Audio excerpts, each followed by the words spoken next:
It's decision day for national touring late model teams as the Outlaws and Lucas have their first schedule conflict. We'll talk who's going where, plus we've got news from FloRacing and more. Let's go.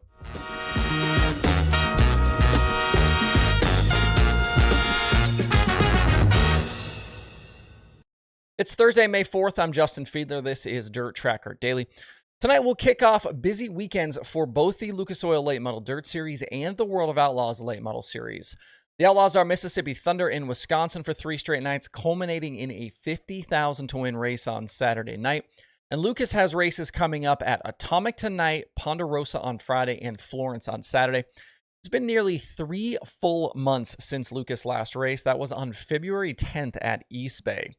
They've had 8 races since then, either canceled or postponed. This will be the first time this season that the 2 national tour schedules conflict, which means teams have a choice to make. Are they going Outlaws or are they going Lucas? There's no more of this being declared with both. It's officially decision day. And there will no doubt be some changes. A couple we already know about because of a post to Max Blair's Facebook page. He and Boom Briggs are flipping from the Outlaws to Lucas for the remainder of the season, and Max will chase the Lucas rookie title. He's currently 8th in the Outlaw points and 7th in the Lucas standings, and he's now instantly the leading Lucas rookie driver. I think either way was going to be a tough road for Blair and Briggs. You know, both series are super tough this season, but I think the rookie deal probably pushed them over a bit, over the edge a little bit here for Lucas. And I think there could be some other changes as well. Tanner English has been rumored to be on the fence, but his social media channels say he's headed to Mississippi Thunder, so we'll see if he actually shows up. And Kyle Bronson's second place standing right now with the Outlaws seems to probably have made his decision as well. We'll see if anything pops up here over the next several hours. It does look like Jimmy Owens is sticking around the South to run with Lucas this weekend. He had previously run 6 of the 7 Outlaw nights. He did not return for Saturday at Talladega, though. And I think how Brandon Overton's season will continue to play out is also a question mark. He's got the Lucas schedule through Wheatland at the end of May on his website, but nothing after that except the Flo and XR Series races. He's currently 3rd in the Lucas standings right now behind Ricky Thornton Jr. and Hudson O'Neal. And I think this Lucas title could still possibly be in play for him depending on what happens here over the next few weeks. Looking at Lucas specifically, they head to Atomic tonight as a reschedule from March 17th. It's set up this kind of incredible Lucas and All-Star Sprint Car night there. It's kind of a throwback to the old days of KC Raceway. If you're in the area, I would definitely get out there for that one. It's not often you get a major late model series and a major sprint car series on the same track during the same night. And both fields are going to be stout here. Kyle Larson's going to do double duty. He's going to be in both the Silva 57 sprint car and the Rumley 6 late model. And as we go forward, this will be a busy month ahead for Lucas. They've got 10 races on the schedule.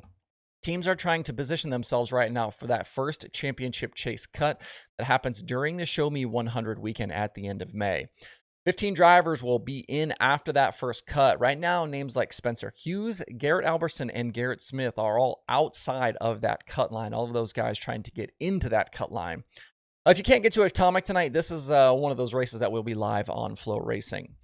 And up at Mississippi Thunder, we're getting split field dual features both tonight and tomorrow. Those are all 5,000 to win each. That'll help set things up for Saturday's action. Chris Madden enters the weekend as the Outlaw points leader over Kyle Bronson, Ryan Gustin, Brian Shirley, and Brandon Shepard. Mike Marlar won this event a year ago, and he is expected to be in attendance to try and repeat. I talked earlier in the week about momentum for Shepard and his first victory in that new Longhorn chassis. We'll see if those guys can keep that speed up this weekend. The driver who really needs a good finish is defending series champion Dennis Erb Jr. He's way down in 10th in the standings right now. It's been a tough go for him with this new look Outlaws being run by Steve Francis. Erb has yet to score a top 10 finish this season.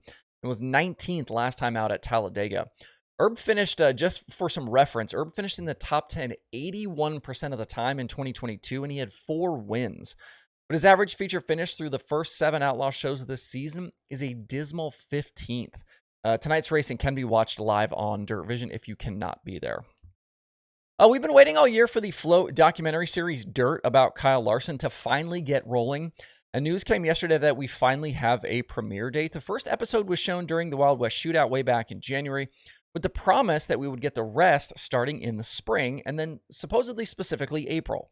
Well, obviously April has now come and gone, but it seems clear why we didn't hear anything.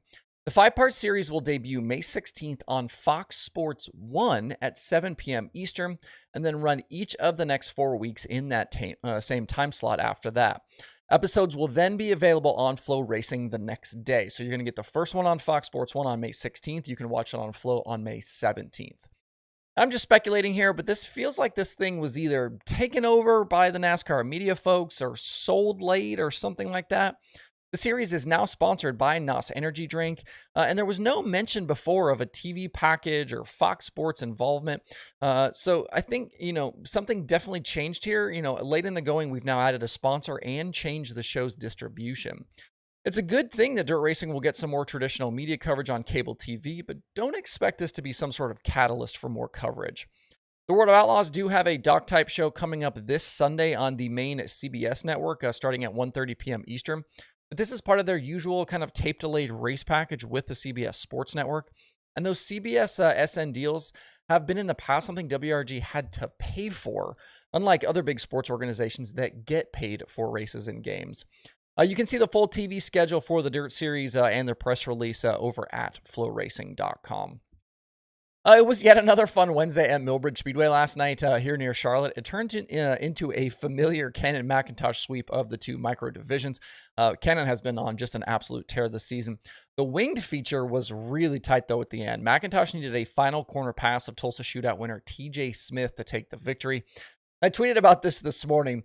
Dale Earnhardt Jr.'s nephew, Wyatt Miller, ended up third behind the leaders, and at one point, he's throwing sliders on McIntosh while Kyle Busch watches. So you've got Dale Jr.'s nephew racing Cannon McIntosh with Kyle Busch also in the mix. That's a crazy thing to be able to say. Kyle ended up 5th in that race. Ross Chastain was also out there racing. He finished 11th in that winged feature. Seems like Chastain has kind of taken a bigger interest here in dirt racing. We'll probably start to see him pop up more and more. He was supposed to run that Lucas show here a couple of weeks ago, but that ended up getting canceled. In the non-wing main event, after an early slider fest, McIntosh got away late and topped Steven Snyder Jr. and Trevor Klein. Brent Cruz had trouble early in the night, had to come from the back of the B to make the feature. He then drove through the A to finish sixth in the main event. If you aren't in the area, these micro shows can be watched live over on Dirt Vision. There are 7 shows today on the streaming services. FloRacing has the All-Stars and Lucas from Atomic plus Flo 24/7. Dirt Vision has the World of Outlaws late models at Mississippi Thunder plus Dirt Vision Now. There's also local action on Speed Sport, some IMCA and WISSOTA stuff. If you want to see the full daily streaming schedule with links to watch, visit dirttracker.com/watch tonight. Hope you guys have a good Thursday out there. Enjoy the racing tonight. We'll see you right back here tomorrow.